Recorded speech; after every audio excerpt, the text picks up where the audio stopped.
We certainly haven't had to worry about any kind of storms for the No. last several days. So nice. No, very dry, very warm weather, and that looks to be the trend at least through the next 7 days.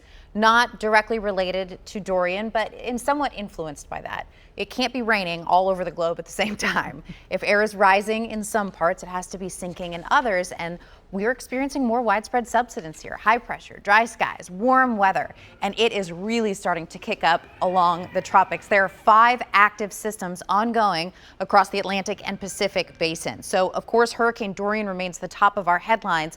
Tropical depression Fernan is moving into the Mexican coastline, so it's going to move into higher elevations and is expected to fall apart there.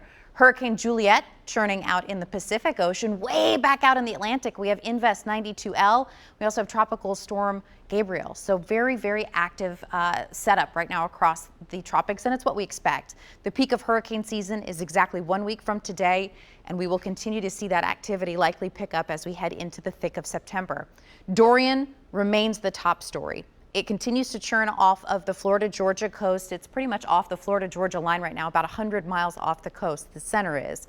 The outer rain bands have been bringing wind gusts upwards of 50 miles per hour to some spots, and it is expected to get so very close to the Carolina coast. This is the most updated track from the National Hurricane Center. It was issued just 18 minutes ago, top of the hour.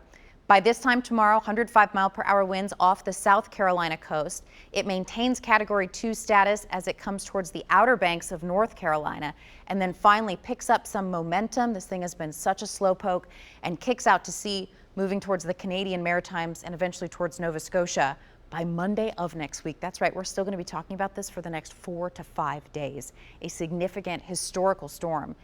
Meanwhile, all across the southeast, it's dry. It's hot. Not much rain to be found out there. There is a weak cold front moving towards us. It's not creating much fanfare, though. 95 is where we sit here in Nashville. A very hot day today. The front is actually just now starting to work its way into northern parts of Middle Tennessee, and it'll slide south of our area tonight.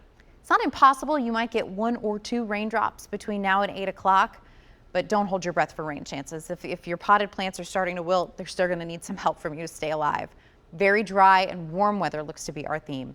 65 overnight tonight with just a few clouds. Mid-80s tomorrow. Not as hot as today, courtesy of this weak cold front. We'll take it. The relief doesn't last long, though. We rebound back into the 90s this weekend. Normal high this time of year, 86. So certainly not looking much like fall in our 7-day forecast. In fact, we're back into the mid-90s, Carrie, by the middle of next week. All right, thank you, Bree.